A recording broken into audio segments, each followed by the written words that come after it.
Hello दोस्तों, स्वागत है आपका मेरे YouTube चैनल में।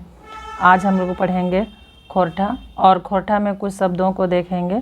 खोरठा में समझने के लिए सबसे पहले खोरठा की कुछ चीज़ें जो हैं बेसिक, मैं आज उन सारी बातों की चर्चा आप सबों से करूँगी।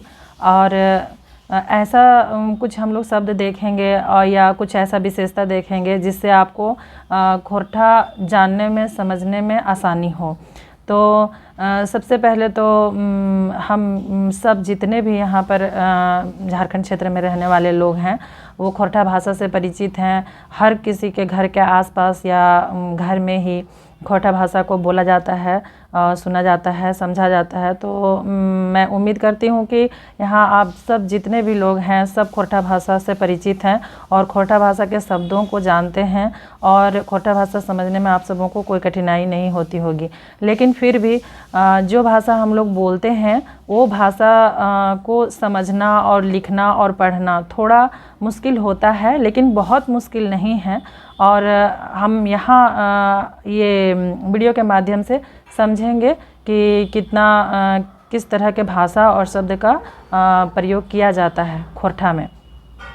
तो खोरठा भाषा की ध्वनियों से यहाँ हम शुरू करेंगे और इसमें होता है शब्द, पद, अर्थ और वाक्य विचार। ये चार चीज़ हैं जो यहाँ पर सबसे ज़्यादा महत्वपूर्ण हैं। तो अब यहाँ पर देखते हुए चलेंगे। खोरठा भाषा झारखंड के सबसे बोड़ क्षेत्रीय व्यवहार करल भाषा लागे। तो इस जो भी चीज़ लिखा हुआ है उसको मैं थोड़ा थोड़ा आप लोगों को विश्लेषण करके बताती चलूँगी। इसमें कह रहा है कि खोरठा भाषा झारखंड के सबसे बोड़ क्षेत्रीय व्यवहार करल भाषा लागे। मतलब कि झारखंड जितना भी बड़ा एरिया है इसमें सबसे ज़्यादा खोरठा भाषा का ही विस्तार देखा जाता है। खास करके सदानी भसवैन खोरठा के क्षेत्र ढांगा ओसार है। तो यहाँ देखिए एक शब्द आया ढांगा ओसार। तो ढांगा ओसार जो लोग अगर सिर्फ घर में यूज करते हैं उन लोगों को समझने में थोड़ा समस्या हो सकता है। तो ढांगा ओसार मतलब होता है लंबा चौड़ा। तो इसका मतलब है खास करके सदानी भसवैन खोरठा के क्षेत्र ढांगा ओसार है। सदानी भाषा जो है झारखंड के, वहाँ खोरठा भाषा का सबसे बड़ा विस्तार देखा जाता है। यहाँ कहने का मतलब यही है। फिर कहता है खोरठा के ढंग, ढांचा, शब्द, पद, वाक्य आपन विशेषता रखे है। खोरठा भाषा में जो भी इसका स्वरूप है, शब्द है, पद है, वाक्य है, इस सब का अपना अलग विशेषता है। भाषा भाव व्यक्त करे के साधन लागे और भाषा बने के लेल व्याकरण के बहुत बड़ योगदान हवे है। कह रहा है कि भाषा भाव व्यक्त करके साधन लागे। कोई भी भाषा जो होता है उसमें अपना भाव व्यक्त किया जाता है और भाषा बने के लिए व्याकरण के बहुत बड़ योगदान है। तो किसी भी भाषा में, हिंदी हो, अंग्रेजी हो, संस्कृत हो, किसी भी भाषा को समझने में और भाषा को बनाने में व्याकरण का बहुत बड़ा योगदान होता है। ये यहाँ भी कह रहा है। तो उसी अनुसार से खोरठा का भी है।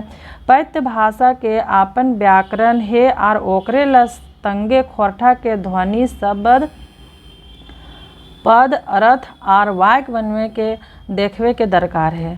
कह रहा है कि पैत भाषा के आपन व्याकरण है।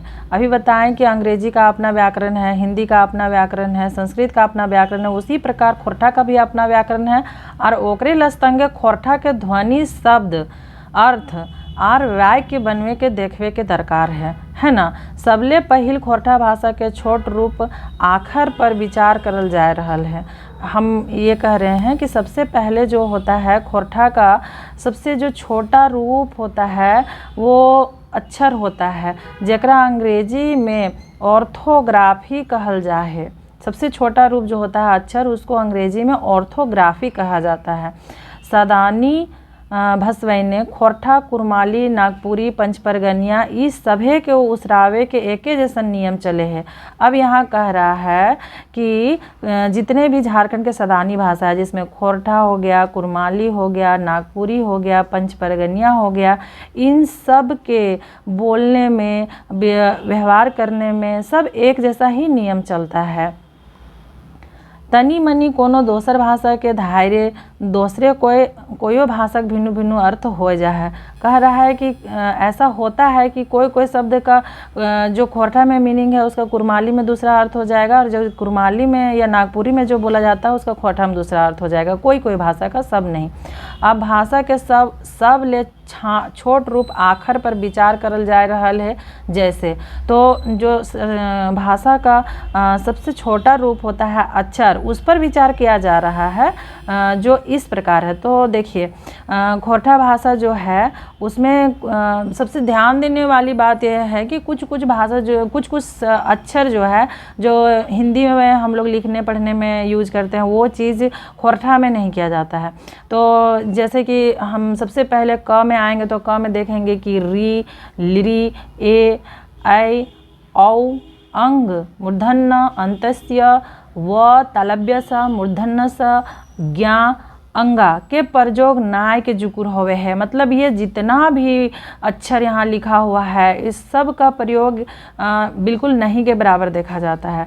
फिर आते हैं हलंत, आधा, आ, ये हो गया आपका हर्षई, दीर्घई, छोटा हर्षऊ, दीर्घऊ, ए, उसके बाद हो गया ओ, अंग, फिर क, ख, ग, घ, च, छ, ज, झ, इया, ट, ठ, ड, ढ़, तो, थ, द, ध, दंत, न, प, फ, ब, भ, म, अंतस्य, र, ल, व, तालब, दंत, स, ह। आखर के व्यवहार सदानी भसमैने में चलो है। यहाँ जितना भी जो भी शब्द लिखा हुआ है ये सब का जो व्यवहार होता है वो सदानी भाषा में चलता है। ये इसका कहने का मतलब है। फिर आगे हम लोग बढ़ते हैं। कहता है कि कौन हो शब्द के शुरू में व और य, मतलब ये व और य आखर के व्यवहार ना होवे है। मकिन जखन मैसर कोसर शब्द, मैसर कोसर का मतलब होता है मिला जुला शब्द, उसरवे के मतलब बोलने के ले आखर गुला शुरू में आवे है ताए व ब में और य ज में बदल जा है। यहाँ समझ गए, व को ब में और अंतस्य को ज में बदल जाता है। तो इसका कुछ उदाहरण है। जैसे तो योग्य को हम लोग लिखेंगे जोग, यज्ञ को लिखेंगे जैग, यत्न को लिखेंगे जतन, और वस्तु को लिखेंगे वस्तु या बसुत, और वर को लिखेंगे बर या बोर। तो यहाँ पर आप लोग एकदम बहुत ही अच्छे से समझ सकते हैं कि य को लिखा गया है ज, व को लिखा गया है ज, य को लिखा गया है यहाँ भी ज, फिर य को यहाँ ज लिखा गया है, और यहाँ व को देखिए ब लिखा गया है, ये भी व को यहाँ ब लिखा गया है। तो इसके बाद आगे बढ़ते हैं। आगे बढ़ के देखते हैं ग में क्या लिखा हुआ है। तो ग में लिखा हुआ है क शब्द दोसर भाषा के व्य चाहे व्य के बे में बदल जाए है और अंतस या ए में बदल जाए है। जैसे अब देखिए व्यापार को क्या लिखेंगे व्यापार, व्यवहार को क्या लिखेंगे व्यवहार, व्याप्त को क्या लिखेंगे व्याप्त या व्याप्त, व्यवस्था को क्या लिखेंगे व्यवस्था, और अव्यय को क्या लिखेंगे अव्यय, व्यस्त को क्या लिखेंगे व्यस्त, व्यथा को व्यथा, और ब्याज को ब्याज, फिर व्यवधान को व्यवधान। उसी तरह चलेंगे तो आगे बोल रहा है कि वह रकम दोसर भाषा शब्द गुला के खातिर मूर्धन न के बदले दंत न, और तालव्य स मूर्धन्य स के बदले दंत स, और ज्ञा के बदले में ज्ञा लिखल जा है। एकर संगे मूर्धन्य स के बदले दंत स और छ के बदले ख या छ लिखल जा है। जैसे शेष के देखिए तालव्य सा यहाँ लिखा हुआ है ना, तो यहाँ दंत सा। और खोरठा में एक बात सबसे ज़्यादा ध्यान देने वाली है कि कहीं भी कोई भी स है, अगर तालव्य सा है मूर्धन्य सा है तो इसका प्रयोग कहीं नहीं होगा, हर जगह अधिकांशतः दंत सा का प्रयोग होता है। और फिर इसमें देखिए कि मूर्धन्य न का प्रयोग नहीं होता है, ना के बराबर होता है, हर जगह दंत न का प्रयोग होता है। री का प्रयोग नहीं होता है, तो देखिए यहाँ ऋण लिखा हुआ है। फिर ज्ञा का प्रयोग नहीं होता तो उसको ज्ञान लिखते हैं।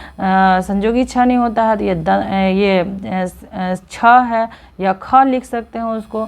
फिर यहाँ आते हैं तो ये भिक्षा है, तो भिक्षा छ को ख लिखा जाता है, भिक्षा या ये वाला छ का प्रयोग किया जाता है। फिर शिक्षा का शिक्षा या शिक्षा, और रक्षा का यहाँ पर है रखा या रैखा। तो ऐसा समझ सकते हैं कि आप लोगों को समझ में आ रहा होगा।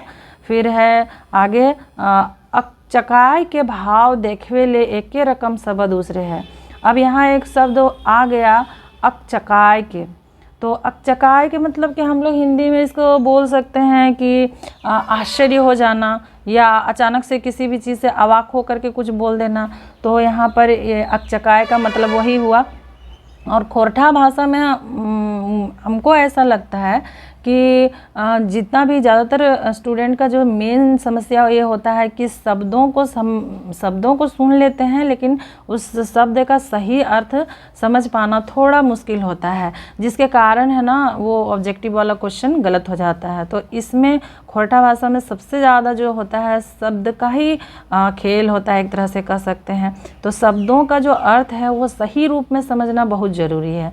तो फिर आगे देखते हैं कि इसका क्या दिया हुआ उदाहरण। तो जैसे इसका लिखा हुआ है कि ए वाह आह आइट रे ओह रे अरे वाह रे एह आइट हाँ, ऐसे कर करके आवाज़ को आप अपने आसपास भी जब देखते होंगे कि कोई खोरठा भाषा बोलते हैं या हम लोग भी जब बोलते हैं तो हम लोग कोई चीज़ में बातों में बोल देते हैं ओह रे ओह, ऐसे बोल देते हैं। तो उसी तरह से है। आगे जब जाते हैं तो देखते हैं क्या लिखा हुआ है कोन्हो शब्द के से यदि, देखिए यहाँ यदि भी हो सकता था लेकिन यह के बदले ज का प्रयोग हो रहा है, तो इसलिए ये हो गया यदि। आपको भी ऐसे ही लिखना है यदि अ नाय रहे बा आधा अ नाय रहे तकर आगू आवे वाला आखर के रागे जोर दे के उसरवल जा है, मतलब जोर दे करके बोला जाता है। उसरल मतलब उसको बोलना या उच्चारण करना। तो फिर है जे नियर का भी मतलब वही होता है, उदाहरण जैसे जे नियर ऐसे बोलते हैं। फिर इसका एग्जाम्पल देखते हैं। ई कराओ हिया ई और आ, मतलब ई कराओ में ये बोल रहा है कि हिया ई और आ में जोर दिया गया है। जैसे ई धधैनी, ई और ध में जोर पड़ रहा है, ई धधैनी। बहुत शब्द दुई रक में व्यवहार करल जा है। जैसे बहुत शब्द ऐसा होता है, यहाँ कहने का मतलब ये है कि बहुत शब्द ऐसा होता है कि उसका दो तरह से यूज किया जाता है। जैसे पीढ़ा, तो इसको ऐसे भी लिख सकते हैं पीढ़ा। ज्ञान, तो इसको ऐसे भी लिख सकते हैं ज्ञान। ये लिखा हुआ है तीन, तो इसको ऐसे भी लिख सकते हैं। यहाँ लिखा है दू, तो दुई भी लिख सकते हैं। छो, तो छव भी लिख सकते हैं। और 30, तो ये 30 भी लिख सकते हैं। आरो का मतलब होता है ETC आदि आदि। फिर कहता है कि ठेठ शब्दे के मध्य संधि ना होवे है, सही ले दोसर भाषा के जगहों संयुक्त आखर के छिनगाय के उसरवल जा है। जैसे मुक्ता, तो इसको लिख देते हैं मुक्ता। मुक्ति, तो इसको लिख देते हैं मुक्ति।